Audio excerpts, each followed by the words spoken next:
এরপরে প্রশ্ন হলো, নামাজে ইমামতি করতে অথবা নামাজ পড়তে সূরা নিচের দিক থেকে উপরের দিকে পড়া যাবে কিনা? অর্থাৎ প্রথম রাকাতে সূরা ফিল পাঠ করে পরের রাকাতে সূরা তাকাসুর এটা পাঠ করা যাবে কিনা, পাঠ করলে নামাজের কোনো ক্ষতি হবে কিনা, নামাজ পুনরায় পড়তে হবে কিনা জানতে পারলে খুশি হব। নামাজের মধ্যে ধারাবাহিকতা রক্ষা করা সুন্নাহ, অর্থাৎ উপরের দিক থেকে নিচের দিকে আসতে হবে। আপনি সূরা ফাতিহার পর সূরা তাকাসুর আগে পড়বেন, এরপরে সূরা কুরাইশ, সূরা ফিল, অন্য সূরা পড়বেন, অন্য সূরা পড়বেন, যেহেতু আগে তাকাসুর জন্য আগের রাকাতে আগেরটা পড়বেন, পরের রাকাতে পরের গুলো থেকে কোনোটা পড়বেন।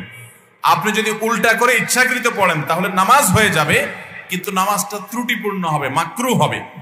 আর যদি আপনার এটা ভুলে হয় যে হঠাৎ একদিন হয়ে গেছে আপনি টের পান নাই, আগের রাকাতে যে আপনি শেষের সূরা পড়ছেন, পরের রাকাতে দেখা গেল আগের সূরা পড়ে ফেলেছেন, উল্টার দিকে গেছেন, তাহলে এর কারণে গুনাহ হবে না, মাকরুহ হবে না, যেহেতু এটা ইচ্ছার বাইরে হয়েছে। কিন্তু সাধারণ অবস্থাতে আমাদেরকে সূরার ধারাবাহিকতা রক্ষা করে পড়াটাই সুন্নাহ, এবং এটি নবী সাল্লাল্লাহু আলাইহি ওয়াসাল্লামের আদর্শ।